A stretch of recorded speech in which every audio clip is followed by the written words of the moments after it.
for all of us, as we open up and explore, we start to grow spiritually. We experience self-realization, that realization of the true self, which is the individual aspect. The soul is that individual aspect of spirit.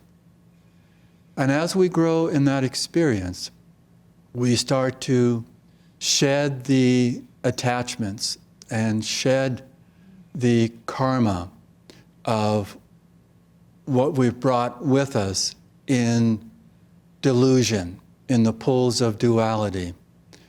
And as we grow in this inner realization, we arrive at the point where we are free inside of ourselves, even while living in these bodies.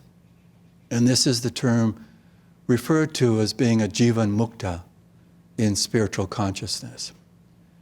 And in this experience, we are freed from any more karma being attached to us, because we don't have the ego predominating who we are in our experience of being alive in this world. There's no, as Swami Kriyananda said, there's no post for that ego to latch itself onto. So we no longer can accrue karma when we have that experience of being a jivan mukta. And that's a permanent experience. It isn't as if it comes and it goes. What remains, though, is past karma. It still is there. And it's the vestiges of that karma that remain with us. It's said in one way of understanding it, we have a memory of that past karma that stays with us. You know, in Patanjali's Yoga Sutras, in the first pada, the first part of the 4 parts of the sutras, he talks about the vrittis, the obstacles that prevent us from being who we are, from really feeling our oneness as our true experience. And one of them is memory. And the word in Sanskrit is smriti. Now, smriti does mean several things. And the way that normally we use it is more to do with divine memory. But in its initial usage in the sutras, it is a vritti, it is an obstacle. And it relates to this idea that we have the memory of the past that holds us back, that holds us down from really attaining the true nature of who we are. But for the jivan mukta, this past memory of past karma really doesn't affect the soul anymore.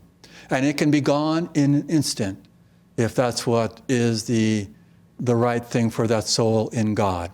Or it may take some time, but it has no effect anymore. But once that past karma is also released and there is no vestige of memory of that karma, then one arrives at the point of being a param mukta, or a siddha. And this is where there is that oneness in God completely without any at all reservations or tentacles of keeping us bound in any way. And in a sense, this is really the stage of being an ascendant master.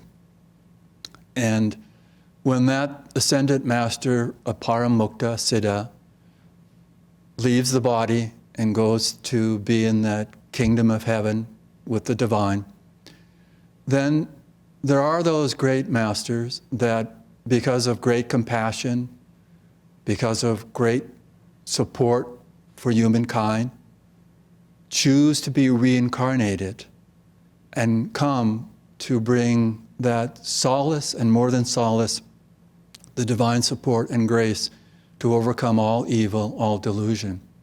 And this is what's referred to, as we heard in the reading, of an avatar.